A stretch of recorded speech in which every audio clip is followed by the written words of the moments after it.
alaikum wa rahmatullahi wa barakatuh. A'udhu billahi minash shaitanir rajim. Bismillahir rahmanir rahim. I wanted to begin by praising Allah subhanahu wa ta'ala, the one who deserves all praises. I wanted to send salutations and blessings to our beloved Prophet sallallahu alaihi wasallam. And I wanted to thank Hassan for arranging this, for creating this platform. This is something that's really missing in our community, just the platform to talk. And so, as Hassan mentioned, I'm serving as the president of the MSA. So while I have a couple of pious predecessors sitting in front of me, I'm a little nervous. But there's something that I do want to share. There's been mention that the youth have been estranged. A lot of the things that are happening in the community, it's just not connecting with the new generation.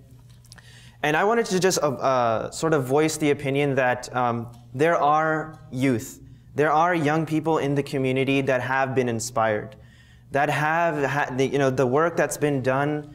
There has been a positive impact in our lives. But I can't help but feel that there is something seriously missing in the Muslim community. And let's not overwhelm ourselves with what's missing in the Muslim Ummah, what's missing in North America. Let's just think what's missing in the Houston Muslim community. And so I started to experiment. I started attending church, temple, synagogue, and we really have a lot to learn from our brothers and sisters of faith in the Christian tradition, in the Jewish tradition, in the Hindu tradition, and in the Buddhist tradition. And I wanted to share a story. I live in Katy, Texas. For many of you that don't know, it's very hick town, very, very old country. And I have a small Baptist church that I live across from. And I decided to attend the church. And there's just something amazing going on in just this tiny little church. Not Second Baptist, the massive mega church, not the Catholic, the huge massive church, but this small church that's just across the street from my house. Number one is when the minister starts, he says, "Is there anybody that has a prayer?" And subhanAllah, it was absolutely amazing for me to hear somebody get up saying, "Minister, I have a drug problem. Can somebody pray for me here? Minister, I'm going through a divorce. Can somebody pray for me?" And the minister doesn't pray for him. Let's say, for example, Hassan has a problem. He says, "Okay, Hassan, you have this problem. Atif, make dua for him." Hassan just got married. Do you have any dua for him, Atif? Help this poor girl. But it was a point of reflection for me that when was the last time in the masjid somebody was able to come and say, "Man, I have a pornography addiction. Man, I have a drug addiction. Man, I have this problem. I'm going through these issues." And so that was a point of reflection for me. Another point of reflection was, as I was leaving, an old man grabs me and he says, "Son, I've never seen you before in this church. What's your name?" And I say, "Oh, my name's Imran Ghani and I'm Muslim." No. They're like, "Oh, okay, well, are you interested in Christianity?" I'm like, "Yeah, I'm pretty interested." He said, "Okay, you have to come meet the minister." And I'm like, "Okay, I hope I'm not in trouble." But the minister meets me and he says, he introduces me, he tells me about all the programs that are going on in the church, and then he shows me what's going on inside this tiny little church. We go inside past the worship room, and there I see another mini church, and it's for Hispanic people.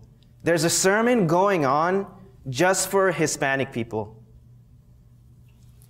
Then I look at the bulletin board. There's Bible study for singles, Bible study for married couple, there's counseling for divorced people, there's counseling for married people, and then there's a pastor, there's a minister, there's a youth counselor, there's da-da-da-da-da, everything.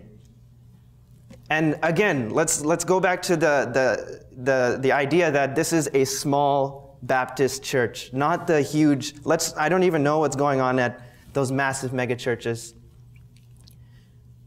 So, going back to the Muslim community here, it seems like the Muslim community is like the sun.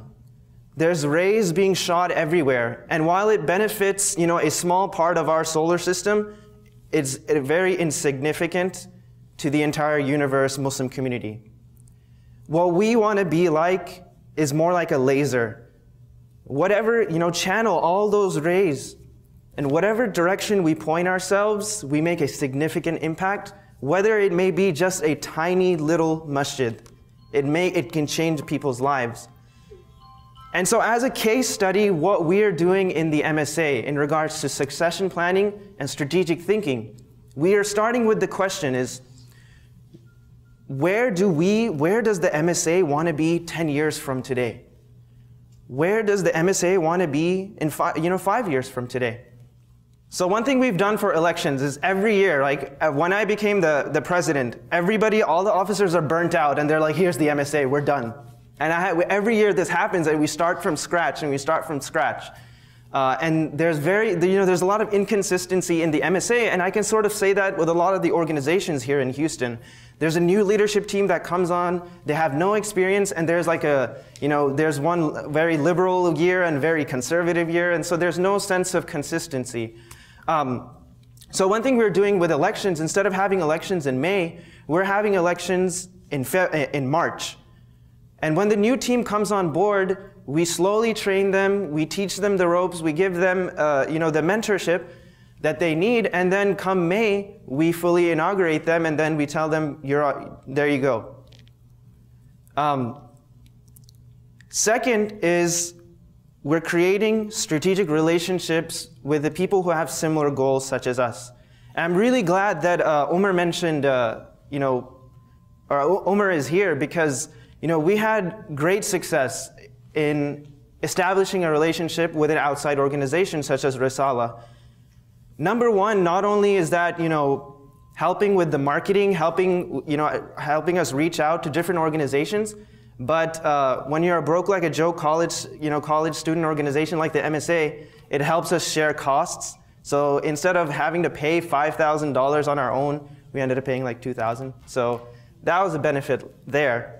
And second is that we've established a relationship with the policy board, with the Religion Center. The Religion Center, they really didn't like us because we did our own thing. They're the kuffar, they're this. I don't know where this sort of mentality came from, but probably for the first time in Religion Center history in 1965, there's a Muslim on the policy board, and they're revising their constitution. And so we really have a very strong, a very strong argument when we say, Religion Center, we would like a chaplain on board. And they're listening to us now. But it really just starts from the idea that, we're the MSA today. We want the MSA to be something like amazing in 5 to 10 years. So we have to start thinking long term. So for all the organizations that are here right now, I ask you the question, where do you see ISGH 5 to 10 years from today? Where do you see CARE? Where do you see Risala? Where do you see MIST? All your organizations, where do you see yourself 5 to 10 years? And then you have to create a plan. Wa jazakumullah khairan. Wassalamu alaikum wa rahmatullah.